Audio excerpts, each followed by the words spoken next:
Welcome to the eCommerce podcast with Matt Edmondson, a show that brings you regular interviews, tips, and tools for building your business online.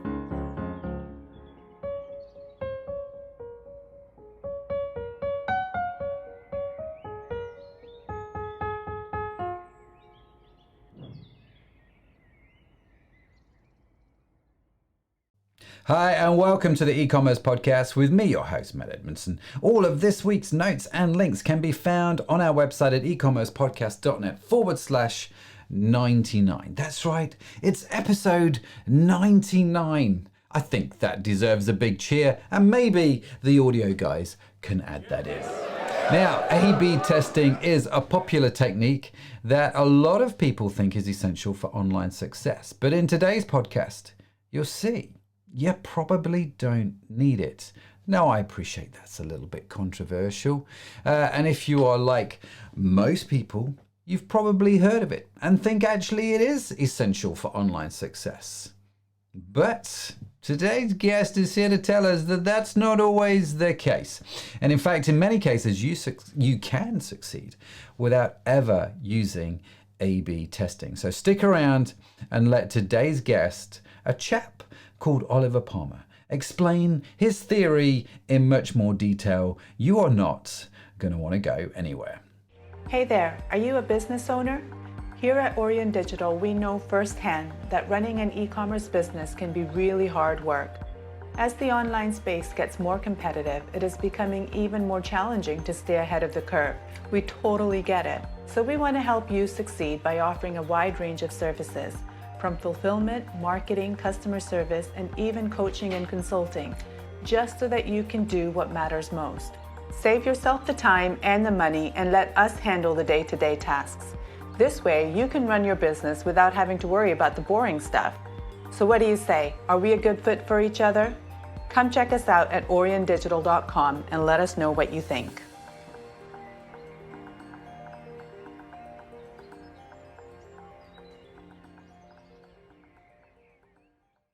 Thanks for joining us on the e-commerce podcast. It is great that you are here. It really is. Now, whether you are just starting out on your e-commerce journey, or if you're like me and many of the others that listen to the show, you've been around for a little while, the goal of this show is simple. We are here to help you deliver e-commerce wow. We want you to grow. We want you to develop. We want you to conquer the digital sphere in which you operate. And to help you do that, every week we bring you two things: great show sponsors and great guests, experts in their own fields with stories, with insights, with principles that we can use and learn and adapt for our own web stores. Yes, we can. Now, today's guest, Oliver Palmer, is an experimentation practitioner.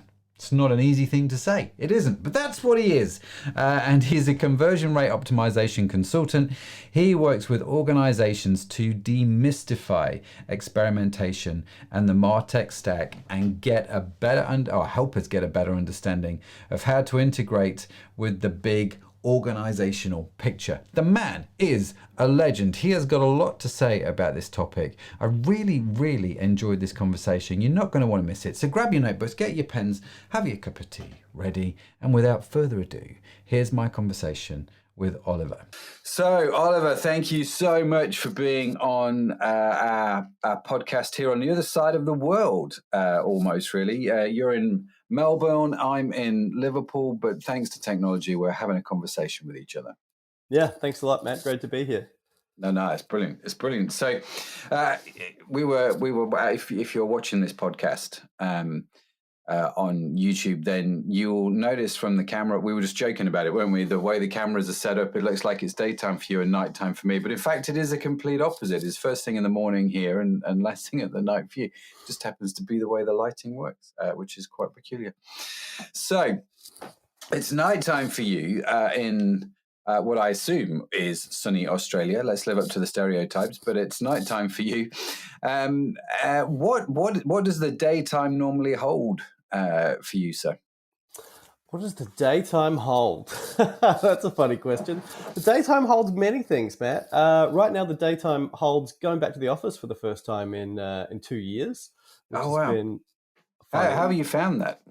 I've descended into outright hermitude, I think. After 2 years tucked up in my little room here, I'm sort of like, do you have to be in my peripheral vision right now, making phone calls and things? But it's nice to be away from my children. Yes, that's so true. Are your kids younger? How old are your kids? 4 and 2. Okay, yeah. You see, my kids, they're a little bit older. One of them's at uni. My other son has just turned 18 and my daughter's just about to turn 15. So I've not had, to be fair, my shed's down at the bottom of the garden, so they tend not to bother me, if I'm honest with you. So I didn't experience that when we were in lockdown, but you're not the first person I've heard say it's great to get back to the office to escape the kids. That's quite funny. Yeah, I mean, it's mixed blessings, but after 2 years, yeah, it's good to have a bit of distance. That's very true. So you're back into the office, where you guys do conversion rate optimization and or CRO, as we like to call it in the world. I mean, sort of. So my work is as an independent consultant, and lots of my work is not so much being a CRO practitioner anymore, but really helping big organizations to get better at experimentation. So sort of making that leap from thinking that they have all of their battle one expertise and know exactly what they should do and how they should proceed, and never really measuring the impact of their strategy, and making the leap toward actually saying, we don't know anything. When we measure what we think we know, we're wrong. And sort of taking this journey toward data-driven humility, really, which is harder than you might think, of course. That's an interesting phrase, data-driven humility. I've never heard that before, but I quite like it. I've never said it before, Matt, so it's a world premiere. Okay. You heard it here first, ladies and gentlemen. Quick, let's copyright that phrase. Let's just do that. Get the website, datadrivenhumility.com. Yeah. That's brilliant.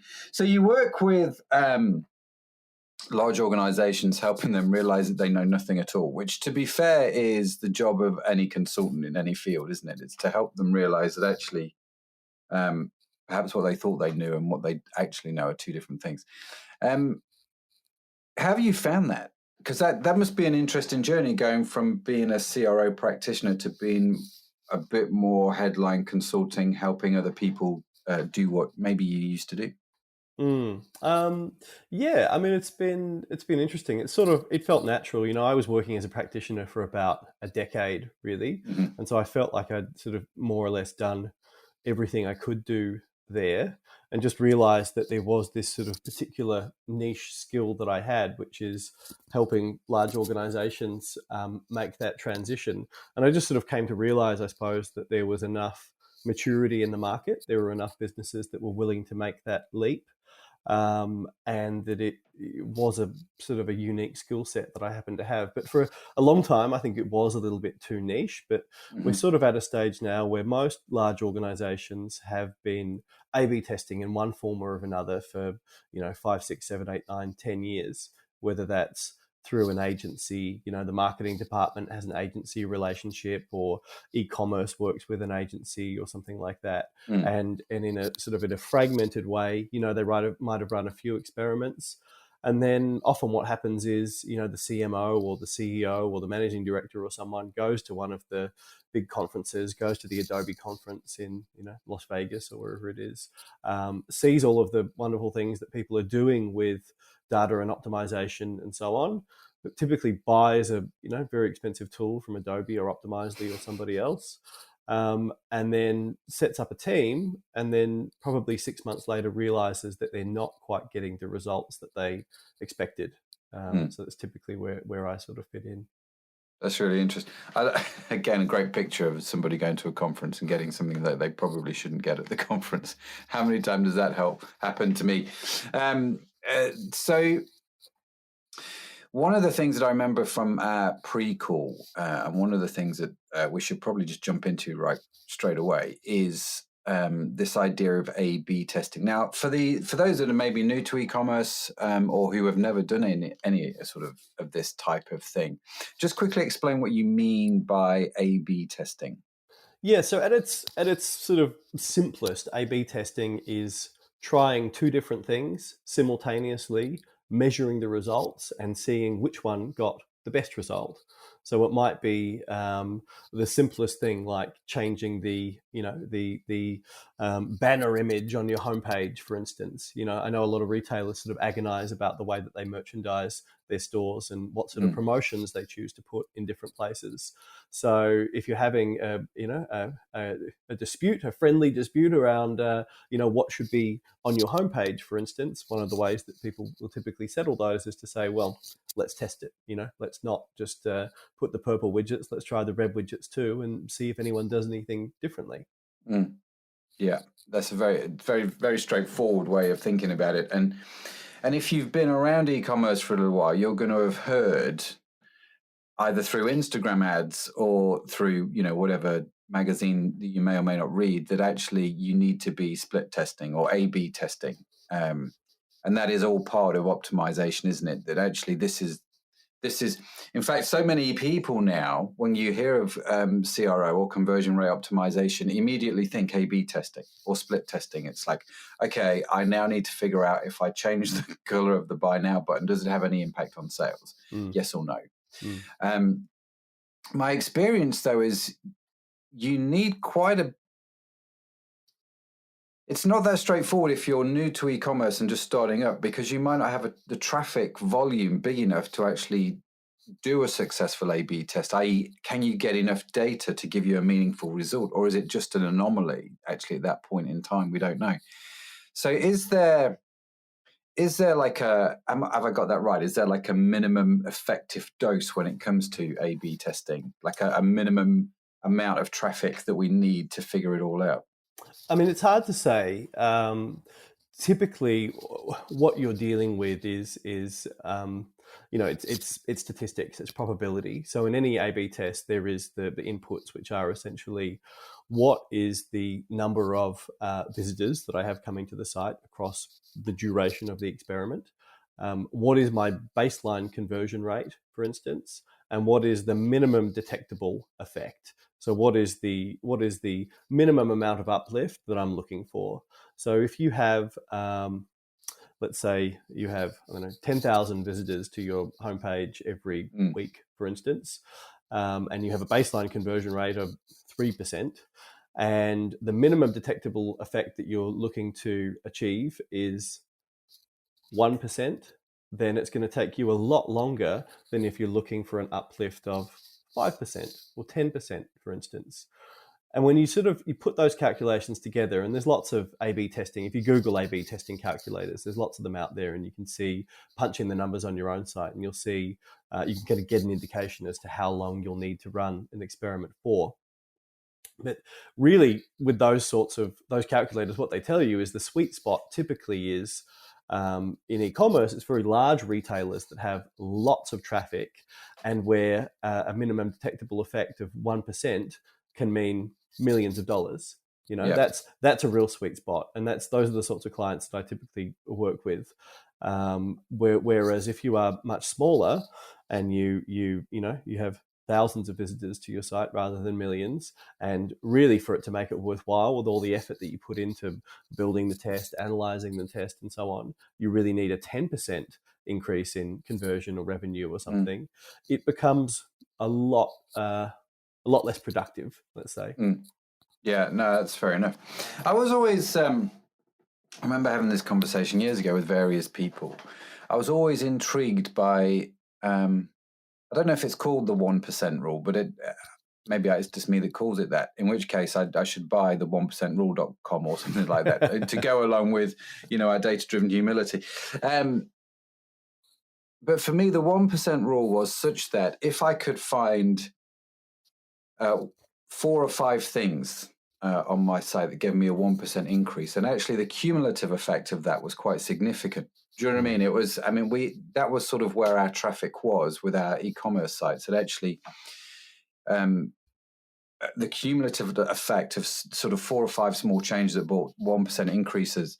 And we found that when we looked for those, rather than trying to find the big 10, 20% things, which were, let's face it, almost impossible once you sort of got it and established, that actually worked quite well as a strategy for us at that point in time.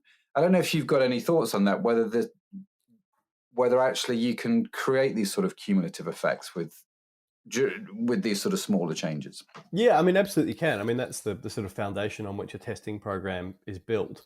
And you're quite right. The 10, 15, 20%, you would only really expect to get them at the very beginning. That's finding and fixing broken things that you weren't previously aware of.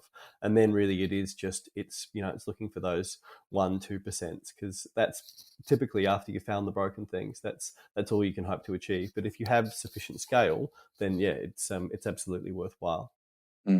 That's really interesting, because and it's worth saying that at the start, actually, when it comes to the sort of split testing and A/B testing, you are talking small percentages, because I think there is an expectation when you go to certain software's homepages that you're going to, 30% increase in sales, 50% increase in sales. And these are definitely the exception and not the rule. And the common theme then with CRO, certainly as you get bigger and your longevity is there, you've been around for a little while, the numbers become smaller. Is that right? Yeah, absolutely. And I think those numbers are, I think they sort of plague CRO as an industry, really. And we get them from all angles. The software vendors absolutely are incentivized to talk about those very, very rare experiments. I mean, they do happen. They do happen where you change 2 words and, conversion goes up by 5% or whatever. Absolutely. But they happen very, very rarely. But of course, those are the things that the vendors talk about. Those are the things that agencies talk about. And it sets this sort of burden of expectation where everybody thinks that's what they should be getting. And often that's how programs are sold in. Or if a business decides to work with an agency, they've all heard these incredible stories of people, changing the button color and getting the double-digit conversion rate increase. They might sell the agency relationship into the organization on that basis, or they might build the business case for establishing a program on that basis. I work with a very large retailer here in Australia who has set up a big experimentation program. But the whole thing was founded upon this idea that 50% of all of their experiments would create a winning result, which gave them an uplift. And they've got scores of people working on this. And the problem is, of course, they're not hitting that. There's benchmarks. There's a great slide I saw somewhere once which showed sort of benchmarks of publicly available data from companies that have big established optimization programs. So Airbnb, Google, Booking.com, all the biggies. And generally, I think their strike rate is probably, differently reported numbers, but let's say 10% at most, 5-10%. And that doesn't include just getting a winning result. That's getting a negative result as well, because most of your tests will do absolutely nothing.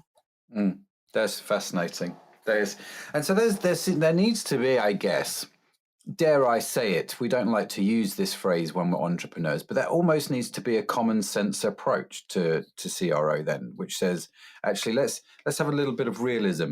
And we don't like realism, do we? We just don't. We like the big, hairy, audacious goals and that sort of thing. But actually, there's a winning formula to be found in the sort of the actual realistic numbers. And once you're, I think, to quote Jim Collins, brutally honest with the facts, actually you can then start to do some really interesting stuff.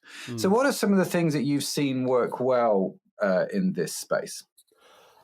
The most effective way to optimize your website that I've just seen again and again and again, which hardly anyone does because it's not cool, it's not sexy, it's not data-driven, really, or people don't think it is literally just user research. It's sitting down, talking to users, showing them your website, setting some tasks, and writing down what they think, doing that a few times and sort of matching the themes. It's just brutally effective. It's brutally effective, but it's not sexy.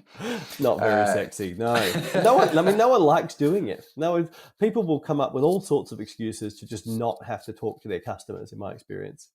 Yeah, that's really interesting. Okay, because this is, again, I mean, this is why we've titled the podcast, You Probably Don't Need A/B Testing. This is what came out of our conversation in the pre-call. We were talking a little bit about A/B testing, but you're like, well, actually, you probably don't need it, especially if you're just starting out in e-commerce, or you're quite new to the game, or if you haven't actually done customer research before. And so this sort of seems to be, from what I have taken away from you, Oliver, this seems to be by far the first place to start when it comes to your CRO, when it comes to optimization. So why is it then, if this is so brutally effective, and again, a great phrase, why is it that we don't do it? Why do we go to great lengths to try and avoid talking to our customers? Yeah, it's interesting. I think there's an awful lot going on there. Partly, I think it's a little bit messy. You know, you have to go and sit down with a real person that you have to find firstly. So you have to engage them. You have to sit down with them. You have to get them to show you how bad your website is oftentimes. And people don't like that. It's very uncomfortable. There's a great quote from Avinash Kaushik, Google's analytics evangelist, I think his title is, that used to be on usertesting.com, which is a great, now quite enterprise focused, but it's an unmoderated usability testing platform. And there was a quote from him on their homepage, and it said, run the test, look at the results, cry, make $1 million. I like that. Okay. But I think it's hard for organizations as well to act on what is essentially bad news. One of my former colleagues, a UX researcher and designer called Harry Brignall, who's an interesting guy who incidentally came up with the idea of dark patterns, which is another story. But if you're not familiar with them, I encourage you to explore them. He wrote a great blog post. Dark patterns, yeah, these are the things that sort of Ryanair uses to trick you into spending money that you didn't intend to spend on your cheap fare. Okay. Sort of UX hacks. He's written a lot about that, but this is unrelated. He talked about, in a great blog post, he talked about, I think it's called What Makes User Research Unique. And he said the thing that makes user research unique is it brings bad news. It's painful. It's telling you all of the things that you've done wrong, all of the assumptions you've made about your customers, everything that you've got wrong. And people don't like hearing it, I think. That's fascinating. We do. It is within our human nature to avoid bad news. We don't like confrontation. We tend to avoid things that sort of give us the bad news, don't we? And so I guess I can see why this sort of seeps into not doing user research, because it is messy, it is complicated. You are fundamentally dealing with people. The thing people like about software, I suppose, is it's software, right? And it's over there. It's not personal. It's just doing its thing. And you can measure how many people go to page A, and you can measure how many people go to page B. And that's a beautiful thing. And I don't have to get involved.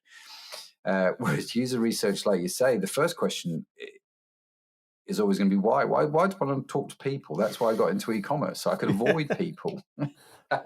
I mean, there is this sort of almost mythical A/B test that I think launched 1 billion terrible A/B tests, which was written up in Wired a few years ago. So it's where Google famously couldn't decide between color A, which was A colored blue, and another shade of blue for their link colors. So they famously ran this A/B test where they tried every shade between them, and the results apparently led to a sort of multi-billion-dollar increase probably by now in click-throughs. And I think that's the myth on which A/B testing is often sold. People think it's you sort of throw your site into a blender, it breaks it algorithmically down into all of its component pieces, and it throws them all sort of back as different variants, and magically it spits out a double-digit conversion rate increase, which is absolutely not what happens. The best, even if user research is the best way to find out what needs to be fixed about your website, A/B testing is really the best way to validate that at scale. This is the sort of drum I'm always banging on, even with clients that have sophisticated A/B testing programs. Often the reason why they're not getting the sorts of results that they expected is because they're not doing the research to actually find those concepts in the first place, which really just has to start with qualitative research. Okay, so I get that it's messy. I get that we don't like bad news, are there any other reasons why we tend to avoid consumer research? None that I've thought of particularly. I think there's different overlapping versions of that. I mean, in large organizations, people will say that it's hard for them to talk to customers. There's often sort of layers of bureaucracy which are involved. People have a perception that it's expensive, which it can be sometimes if you use recruitment agencies. But I think it's typically just that it's a bit messy and demanding, and perhaps something that is outside of the skill of most people. It's a particular skill to be able to sit down with somebody and try and sort of tease out the themes and common threads around why a website is difficult, off-putting, hard to use, whatever it is. But I think that really captures it for the most part. Very good. So don't go anywhere. We're just going to take a few moments to listen to or to hear from the amazing sponsors that we have, which enables us to keep doing the show and enables us to talk to amazing people like Oliver. We'll be right back following this from our sponsors. Did you know that nutrition is one of the keys to maintaining the energy you need to drive your business forward? Vegetology creates incredible, unique supplements in an eco-friendly, ethical, and sustainable way that feed your body with the precise nutrients it needs. We're not just making you healthier, we're helping to protect our planet too. Our products are vegan friendly and approved by the Vegan and Vegetarian Society. Plus, they're gluten-free, so they fit perfectly into any lifestyle. They also contain no artificial colours or flavours, making them good for your taste buds too. You can feel good about your food choices with our healthy, natural supplements. We have something for everyone, whether you want to boost your immune system or just get more energy every day. And we're always working on new ingredients so that we can provide even better products in the future. So what are you waiting for? Get started now by heading over to vegetology.com.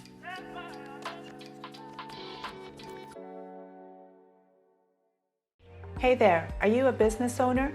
Here at Aurion Digital, we know firsthand that running an e-commerce business can be really hard work. As the online space gets more competitive, it is becoming even more challenging to stay ahead of the curve. We totally get it. So we want to help you succeed by offering a wide range of services, from fulfillment, marketing, customer service, and even coaching and consulting, just so that you can do what matters most. Save yourself the time and the money and let us handle the day-to-day tasks. This way, you can run your business without having to worry about the boring stuff. So what do you say? Are we a good fit for each other? Come check us out at auriondigital.com and let us know what you think.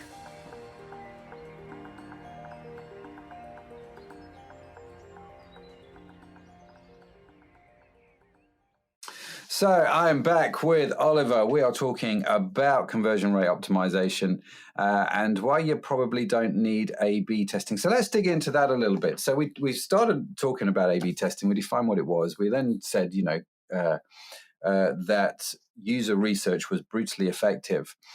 So why do I probably not need A/B testing? Why do I need consumer research instead of A/B testing, if that makes sense? Yeah, so I wrote a blog post probably last year that was called "You Probably Don't Need A/B Testing," and the reason why I wrote that was because I often got prospects coming to me via my website wanting to start A/B testing, and I really got tired of telling them the same things. So, I mean, the reason why they don't need it is because they probably don't have the traffic, and that there is more effective ways that they can go about gleaning that insight. I think it's almost like a way you sort of graduate from user research, qualitative observations about your users, and then once you've got sufficient scale, you'll graduate into validating that with quantitative research via A/B testing. But you certainly can't have a good A/B testing program without a good qualitative research program of insights feeding into that. So you may as well set up that foundation to begin with. So this is in effect for any company. Is this your first port of call? Is consumer research before A/B testing? 100%. Yeah, absolutely. I mean, there'll be a certain amount of quantitative research and analysis, so digging through analytics data as well. That's obviously a great way to find opportunities, looking at the conversion funnels, looking at the traffic mix and so on, seeing where good traffic's coming from, where bad traffic's coming from. But it certainly needs that qualitative lens on it as well. So the ideas then behind, so when you say consumer research or customer research, I just say user research, by the way. Okay, so user research. Okay, Yeah. but let's get our phrases right. Yeah. So when we talk about user research, in my head, right, the default picture in my head, and this is very wrong, and maybe it's very right, Oliver, you're going to correct me, is I'm stood in a room in a lab coat with a clipboard, and I've got 4 or 5 people busy using computers, and I'm just sort of going around taking notes as and when they raise their hands. I assume user research is very, very different to that. So how does it actually work in practice? So it really depends on, I suppose, on the size of the operation. Sometimes it can be, it can be very informal. I was working for a telco a few years ago in the UK, and my user research was going into their stores and sort of listening in on the conversations that the retail staff working in the stores had with customers. That was a way for me to understand what were the sorts of the concerns, objections, and things that customers had. So that's a fairly particular form of user research that was easy to carry out in that case because they had a store actually very conveniently close to our office. It didn't require input from anyone to do that. Sometimes it's been even one of the retailers that I worked with here in Australia some years ago. I used to set up in their outdoor furniture department with a stack of $20 gift cards. And as people would walk past, I'd say, hey, will you mind talking to me about this website for a little bit? People were universally happy to do so. And I'd simply just try and probe and ask some questions and find out what were the things that they found confusing, difficult, and off-putting. Sometimes it can be, it doesn't have to be in person. Of course, over the last few years, it's very rarely been in person. That's in some ways one of the good things about this pandemic is that people have become much more adept at using video conferencing software. So typically these days It will happen over Zoom, and we'll sit down with users. Not so many. It will be individually, one at a time, typically about 5 users per round. And set them some tasks normally, say, visit this website. They will typically have been targeted through that website. So something that's actually quite new to me, which has been a real game changer, is one of the UX researchers that I work with. I asked him to compile a list of prospects from existing customers, from email addresses. And it seemed fairly straightforward to me and what I'd always done in the past. His approach was, well, we know that 98.5% of people coming to the website aren't buying. Those are the people we want to talk to, which is one of those things that's maddeningly obvious in hindsight. And so he created an intercept that sat on the site, and people would say, hey, we want to talk to you, we'll give you a voucher or something. And so people opted in, and we would get people that had never bought from the site before. And then, set them some tasks. Say, on this website, find something you like, go through the process of buying it. That's a way of sort of just doing a real sweep for UX issues. We might find that the filters aren't easy to use, or something like that, something very basic. And then we'll sort of go in and probe and find out a little bit more around, why they purchase that particular product category online, for instance, and try and understand more about their consumption habits. And typically, fascinating things crop out of this. I did some work recently for a wine retailer, and they sell mixed packs of wine online. And what we discovered through this research was that people have a mistrust of mixed packs. They see that as they're sort of offloading bad stock, but they did not have any mistrust for a subscription. Everyone said, wine subscription, I'd sign up for that. So we can change the wording and make it a recurring billing, and suddenly it's a much more profitable endeavor. So that's just one of the just really arcane and interesting things that you find out when you sit down and chat to your customers. That's fascinating. That's fascinating. Okay, so there's a lot there. So if I'm going to do some user research, I like the idea that you had of talking to people who are not buying as well as the people that are. And you're right. I mean, there's when you look at the stats on your website, whatever the numbers are, at 98, 97, 96% of people are not buying. So these are people that actually are very good to do some research with. So how do you... what sort of different, if I'm running an e-commerce business, what are some of the methodologies maybe that I could use to try and bring them in? I mean, you talked about standing there with a gift card. Maybe we're doing a pop-up type of thing. What sort of thing works well to get people to give me the time to do the research? Yeah, I mean, I think it's just an inducement. I think it needs to be quite a healthy inducement as well. I think in this case, this was a London-based retailer. We said, I think it was £40 or something for 45 minutes or an hour of people's time, and that was sufficient. And in my experience, it's better to spend more money basically and offer a higher inducement, and that really commits people to showing up. You get a much better, not so much of a lower no-show rate if you offer a better inducement. Yeah. But also, I think people feel somewhat like they owe you a sort of a depth and a quality of response. Yeah. And actually, you're showing that you value them and their time, and I think there's always that reciprocation, isn't there, with that? So you could do some kind of pop-up, I suppose, which actually says, listen, 40 quid for 40 minutes of your time, sort of thing. Now, without getting too nitpicky and into the detail, Oliver, 40 minutes, is that about what I need? Yeah, I think so. I'd say 40 minutes to an hour. Yeah, I'd typically allow an hour per respondent. Yeah. And so each respondent that comes along, they're coming along on Zoom, and you can use services like Zcal or whatever so they can schedule appointments that work for them. They're on Zoom. I'm assuming they're sharing their screen. They are. And you're watching what you're doing, and you're recording the whole thing. So you've got to have their permission, I guess, to record the call. Yep. And so they're sharing the screen. So I'm there in my head. I can picture what's going on. So at this point, you mentioned that I need to give them a series of tasks to do.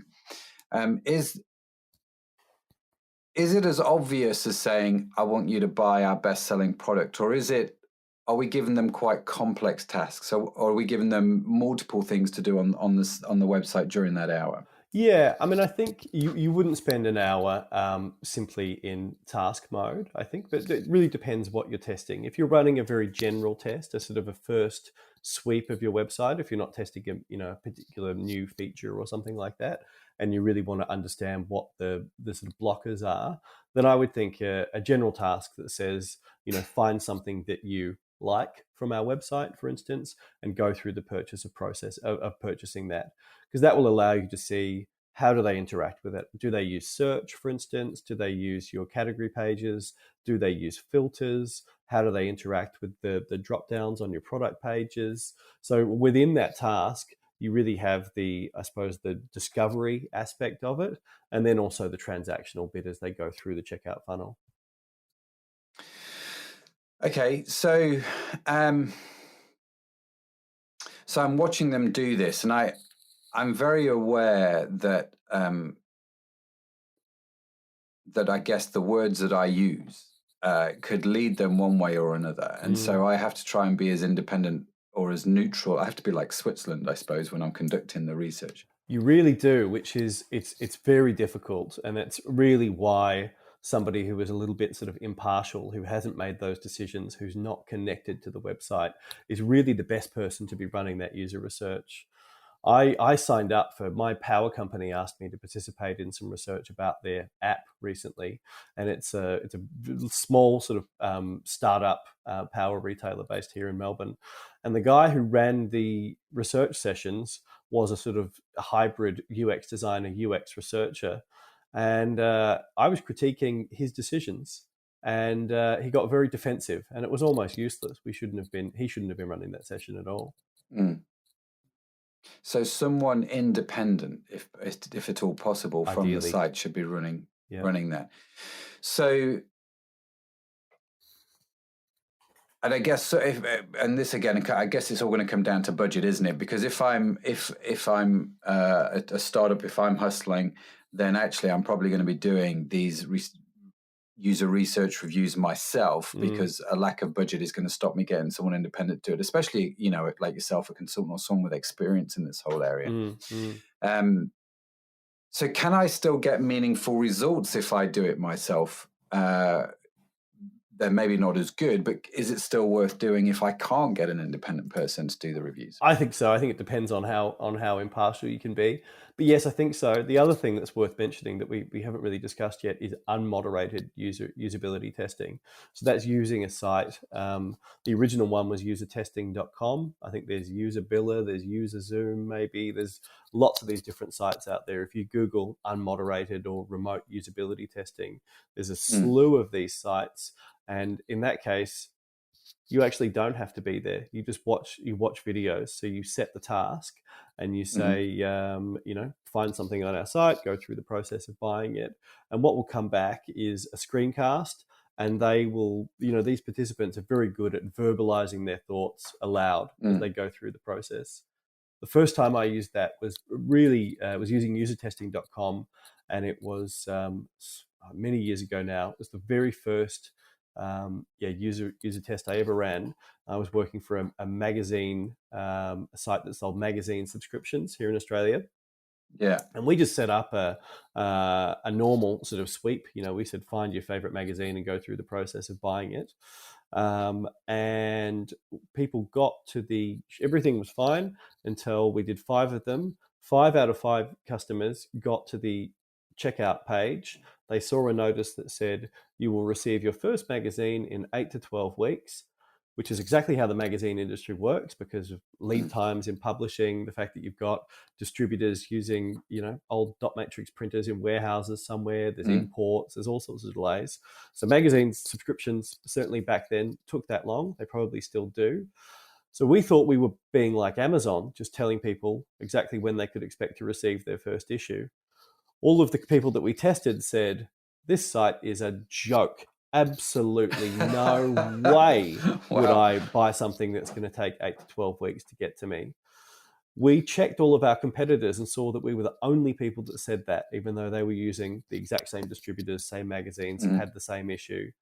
We very cautiously took it off, expecting a flood of inbound complaints, which we watched very carefully, and conversion went up. I mean, a lot, like 10% or something, almost immediately, which is just one of those things that we never would have seen. We had the curse of knowledge. That's saying what you can't read the jar if you're inside of it, essentially. Yeah, that's very true. Yeah, I like that. So there are these sites then that we can use, unmoderated user testing sites, and just Google that and there'll be a whole. And I'm guessing that the people that do the user testing are experienced in this area, hence the reason they're used to verbalizing what they're doing and what the problems are and so on and so forth. It's one of the reasons why I think it's not quite as good, actually, because you would typically get sort of quite professional testers. They won't necessarily have an affinity with your product category, with your site. And I think often things can go undetected with remote usability testing versus in person, which gives you the opportunity to really probe deeper. But certainly it's better than nothing. And, hopefully if your listeners try it, it might get them hooked and help them sort of see the value. Yeah. And it's certainly a good place to start, I suppose. Yeah. But again, I, like you say, there's nothing that beats actually talking to the users on the site and figuring out what's going on with them. So I'm assuming in this conversation that's like 40 minutes to an hour, there's a mixture of tasks that are happening. I want you to do X for me and just talk me through whatever's going on in your head as you're doing it. But also I imagine you have a series of questions, just like general questions, which aren't necessarily related to the site, but maybe are related to the user and whereabouts are they, and sort of simple user information. Is that right? So it's a mixture of sort of tasks and just general conversation, and just seeing what comes out in that conversation. Yeah, I mean, sometimes it's general conversation. Sometimes you're really probing to try and understand I suppose, the deeper trends, or the things that are the things that make people want to go online and buy that product or not, for instance. I think of you familiar with the idea of jobs to be done? Go ahead and explain it. Right. So jobs to be done is something I know. Clayton Christensen, the guy who came up with the innovator's dilemma, was involved in this, and it's some research that looked at the reasons why people buy things. And the example they talk about in this book is doing some research on customers buying milkshakes in the US. And what they came to realize through this research is that commuters buying milkshakes are not buying milkshakes because they're thirsty or hungry or because they want something to drink. It's that a milkshake in a long commute is something that keeps them from being bored. So the job to be done with a milkshake is not sustenance. It's not quenching a thirst. It's giving me something to do while I drive and stopping me from being bored. And that's often the sort of thing that we're trying to find out with when we probe deeply in this sort of research to find, what is the job to be done with this thing? Why are you visiting the site? Why are you buying this thing online versus in person? What are the deeper things that sort of sit beneath the obvious? And so that just comes from asking questions and probing the users that come to the site. So I've got the user testing. I've had some great conversations. I've got some insights. I've watched them, using the website and gone, oh my Lord, I need to change this on the website. Okay, cool. How do I record that data? Is it just a case of I just whack it into a Google document, or is there a better way to sort of help myself in terms of recording the data that I find? Yeah, I mean, it's a bit of a holy grail, I think, for many organizations. Certainly for large organizations, everyone that I've ever worked with has had their own system or their own plan for how they're going to create a single repository for all of their research that will be indexed and searchable and whatever. My feeling is that for the most part, it should be disposable. If you do, say, 5 interviews, you will notice some themes very quickly, I think. That you'll need to action. I think it depends on what you want to do with it. If you need to write something up to convince people within your business that they need to act on it, then yeah, it's a matter of synthesizing into what those themes are and how prevalent they were within the users that you spoke to. But for the most part, particularly if it's very early on, if you haven't done that sort of research before, it's going to be blindingly obvious what you need to do. You're going to say, oh right, people don't understand how to use the filter. We need to fix the filter, for instance. Yeah, no, that's great. And I'm with you. I'm just like, whatever works, right? It's one of those. Now, you've mentioned this a couple of times, and you're not the first guest to mention this, but you keep coming up with this number 5, right? Which I think is quite interesting. Explain to the listener why 5? Why 5 users? 5 is, this is contentious actually. So this is something that comes from the Nielsen Norman Group. The sort of godfather of web usability is a guy called, not Don Norman, but his partner, Jacob Nielsen. He was one of the first people, back in the mid-90s that was talking about the usability of websites, and has done a lot of work, promoting UX research and usability and so on. And he wrote a sort of a famous article some years ago, which talked about the fact that in their experience, 80% of all usability issues could be identified by talking to 5 users. Subsequently, it's been very contentious. A lot of people dispute this. I've just latched onto the idea of 5. 5 is better than nothing. I think it's better than 4.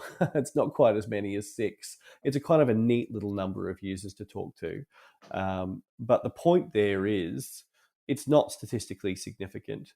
You could talk to 100 users.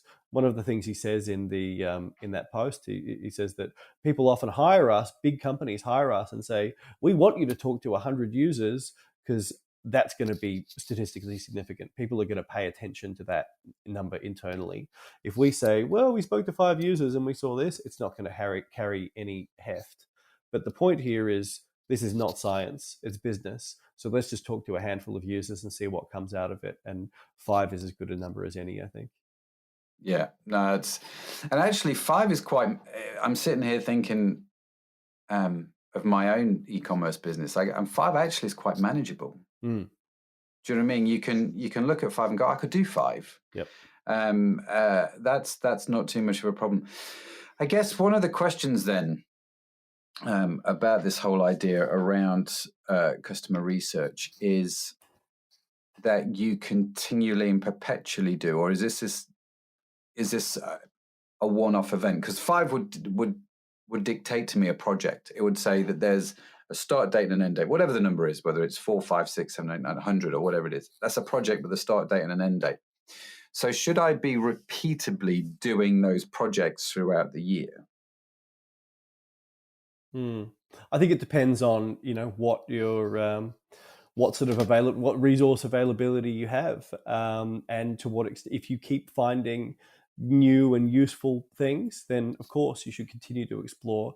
Many people may find that they hit diminishing returns, fairly early on, but I think it will really vary, and it can be, one of a really great project I worked on once was with a newspaper over in the UK. We were sort of redeveloping the whole website.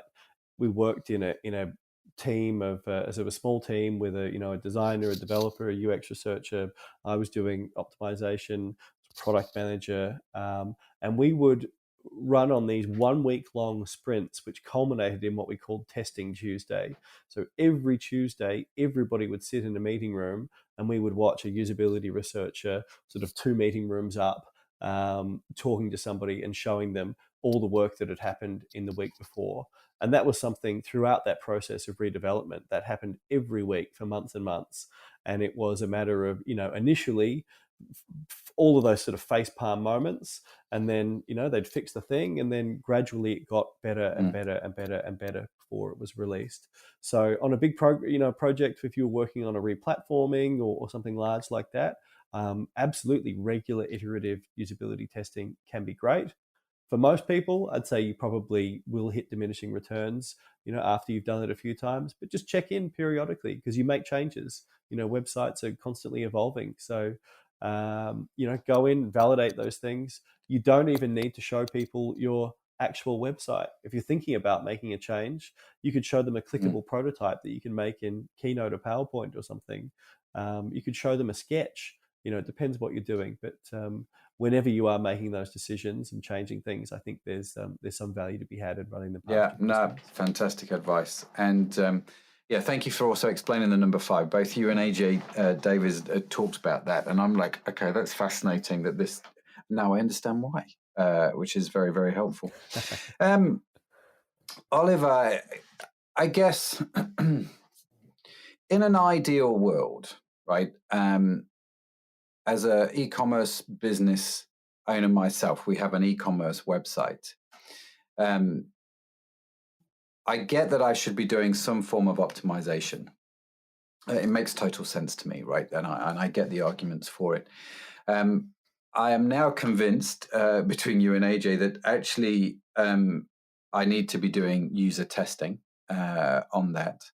And I need to think about that long before I think about A/B testing. I guess in an ideal world, is it fair to say that I should be running both those things? Is there anything else from an optimization point of view? I mean, not to necessarily get into detail, just from a headline point of view, that I should also be thinking about? I think your analytics is a big part of that. I think people in the world of e-commerce are fortunate in that, more or less out of the box, if you're using Google Analytics, you can have very good tracking to actually understand, the changes that you're making, the merchandising initiatives or whatever else you're doing on your website. You can see very clearly what they're doing in terms of impacting on propensity to purchase. I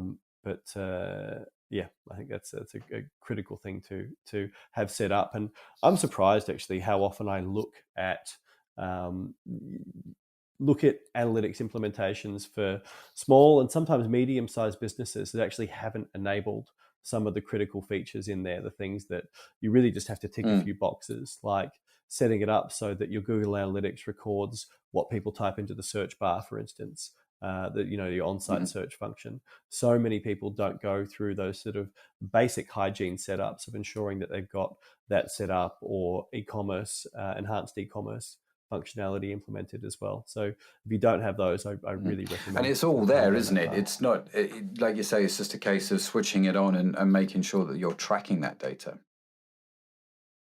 I mean, certainly in the case of using a Shopify or a WooCommerce or something, that they are pretty much out of the box set up to implement a data layer, and you just turn on those features. Oh, fantastic. So user research, A/B testing, and analytics, good core functions of optimization. The holy trinity.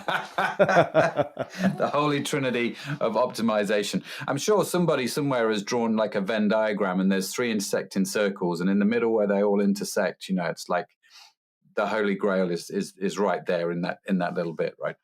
Yeah, there's a dollar sign in the middle. Yeah. Fantastic. Oliver, listen, I really enjoyed our conversation this morning for me, this evening for you. How do people reach you? How do people connect with you if they want to find out more? Yeah, I'm at oliverpalmer.com, blog there periodically, and there's links to LinkedIn, Twitter, all that sort of business there. oliverpalmer.com. That's pretty easy, oliverpalmer.com. Do check out Oliver's website. I'm sure he would love to hear from you. And of course, you can get all of, that one single link. We'll put the link to Oliver's website and his LinkedIn profile, if we can find it, all in this week's show notes, where you can get the notes, transcripts, and all of that sort of good stuff. So if you get those delivered to your inbox automatically, that will be in there as well. So Oliver, thank you so much for being with us. Really, really appreciate your time and your insight. It's interesting actually how user research is now becoming a bit of a hot topic, and more people are wanting to talk about this. So thank you for your insight. Thanks for giving us the head start. Thank you very much, Matt. It's been great to be here. Well, a special thanks to my guest, Oliver. What did you think? Did you learn stuff? Of course you did. It's just really helpful to get that information, isn't it? And if you're like me, you rapidly take notes from the guests, and you always think, oh, they could be better. So if yours are like mine and they're kind of scrappy notes, well, just head over to the podcast page on the web for free. You don't need an email address or any of that sort of stuff. ecommercepodcast.net/99. You'll find everything there. The links, the notes, the transcript, everything. We've done it for you. Yes, we have. Such a legend, isn't he? Now, as I said, this is episode 99 at the start. Yes, I think it deserves a celebration. And maybe if the sign guys are paying attention, they can put in a little celebration music right now. Cha-ching. Yes, they can. I really hope they do that. Now, next week then, if this is episode 99, next time, well, that's episode 100. We've got something special lined up for it. Yes, we have. So I'm not going to play you an excerpt from next week's show. I'm not going to do that. No, I'm not going to play you an excerpt from episode 100. I'm just going to let it all be a huge surprise for you. Yes, it's going to be epic. Yes, it's going to be large. Yes, it's going to be worth the episode 100. So I just can't believe we got to episode 100 already. Amazing, really. I am really looking forward to this. It'll be a little bit different. But do stay tuned, of course. And if you haven't done so already, subscribe to the podcast, follow it, do all the things that you need to do to get it to automatically appear in your inbox or on your platform of choice, whether that's YouTube, Apple, Google, Amazon, Stitcher, Spotify. We're on everything, I think, at the moment. So, you can use it. And whilst you're there subscribing, just leave us a little rating or review. Just helps us to reach more people, which is a beautiful thing, because without you, our fantastic audience, we would never have got to episode 99. That's for dang sure. So we really appreciate you being with us on the journey. And the fact that you guys are so helpful in spreading the word about what we're doing is just a beautiful thing. So do keep doing that. I really, really appreciate it. Let us know how you get on with the podcast. Love to hear your feedback. As I said at the start, from today's show, episode 99, go to ecommercepodcast.net/99. You can get all the notes and stuff for free. Thank you so much for listening. Honestly, it's great to be with you. It's great to learn how to deliver e-commerce well. I love doing what we're doing. I love talking to the guests. I love the show. It's brilliant. Absolutely love it. And if you don't get anything out of it, I know I do, which is one of the reasons why we keep doing it. Yes, it is. Absolutely. So that's it from me. I think I've waffled on enough. I will see you next time in episode 100.